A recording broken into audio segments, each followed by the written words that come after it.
sampai kembali dengan saya. Jadi, pada hari ini saya akan menjelaskan tentang bagaimana kita harus menganalisis hasil bootstrapping dari Smart PLS.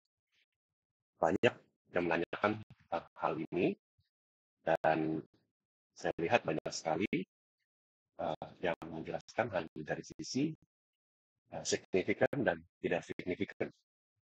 Nah, saya coba akan memberikan ulasan sedikit lebih dalam bagaimana kita menganalisis hasil dari bootstrapping.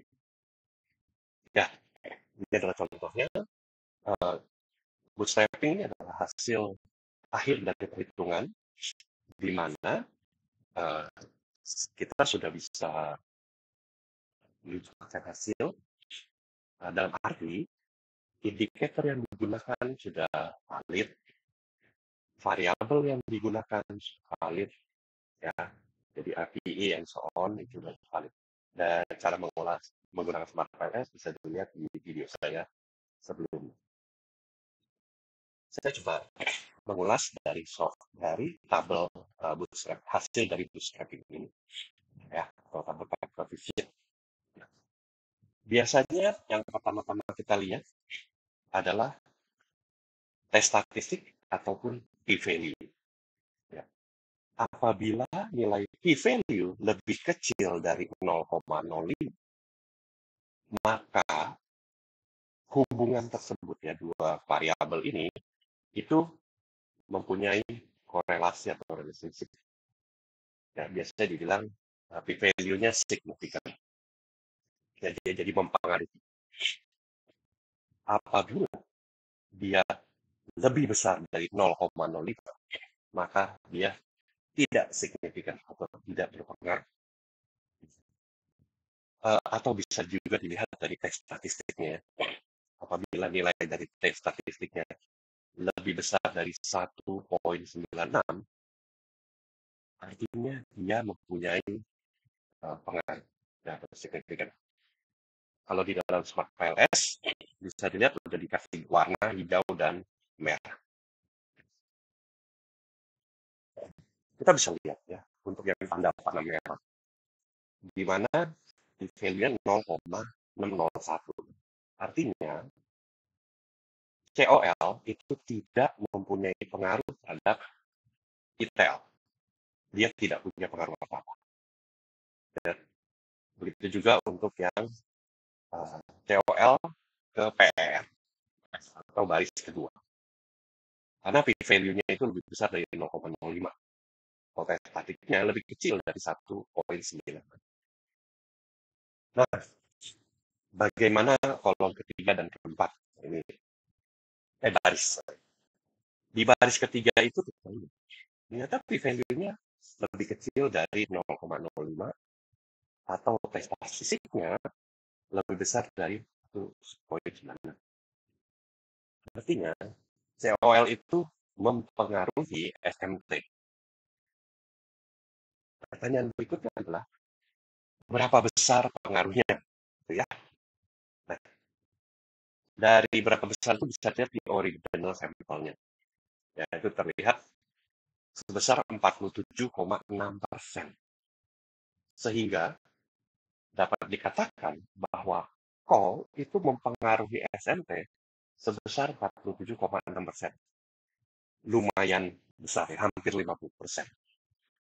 Ya, lumayan besar. Bahkan kalau dilihat dari tabel yang ini, yang ada di slide ini, yang paling besar pengaruh terhadap SMT itu adalah call.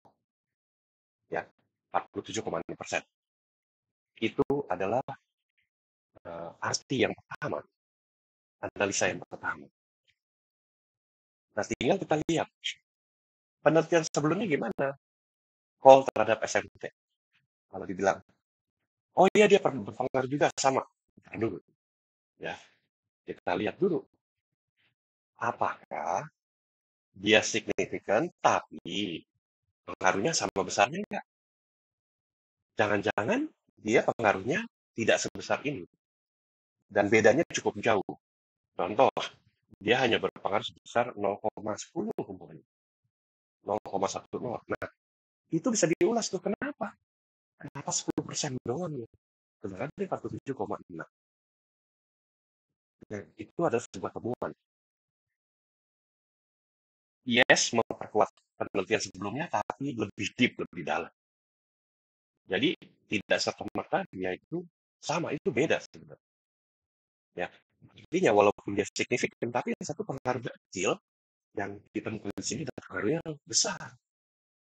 Nah, ini adalah sebuah temuan yang menarik. Jadi tidak hanya dilihat daripada sisi berpengaruh atau tidak berpengaruh. Ya. Yang kedua, baris keempat. Ya.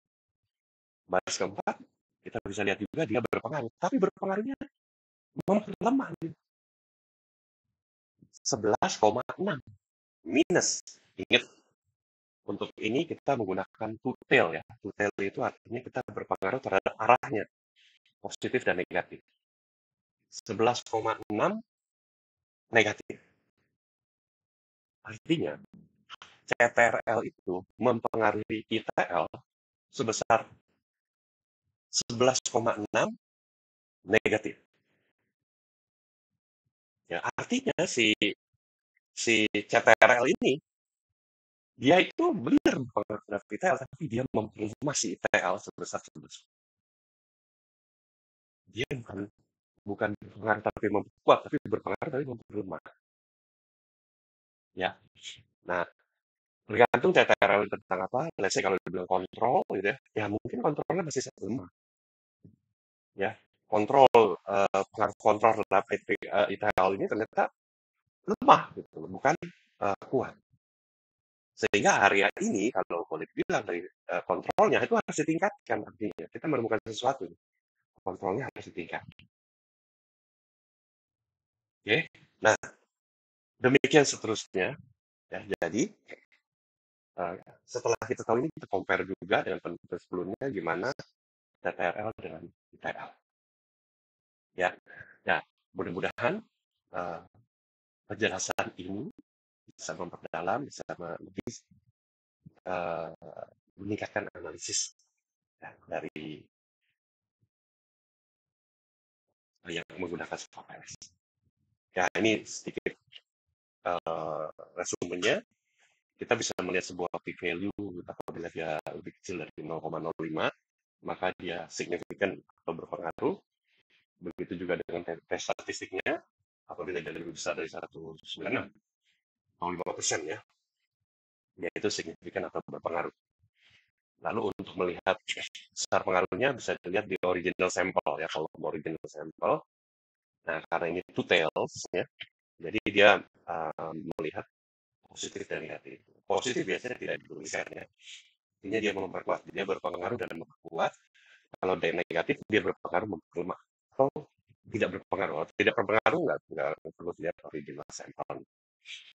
Setelah itu, uh, setelah mengartikan tabelnya, lalu kita bahas. Jangan lupa, ya. Bila hasilnya sama-sama signifikan positif, cek juga besaran pengaruhnya. Sama atau beda, gitu ya. Kalau dia tadi yang 47% ternyata pertemuan sebelumnya 10%, nah itu jelaskan. Beberapa penjelasan itu bisa dijelaskan mungkin karena waktu pengambilan datanya. Contoh kondisi COVID, waktunya beda ya. Objek yang diteliti beda. Yang satu umpamanya mahasiswa, yang ini orang umum, and so on. Nah itu bisa jadi aspek-aspek yang menghasilkan hasil ini. Ya, oke. Demikian pembelajaran singkatnya. Mudah-mudahan bermanfaat. Apabila ada yang ingin dibahas, bisa dituliskan di kolom komentar ataupun bisa. Terima kasih. Sampai jumpa.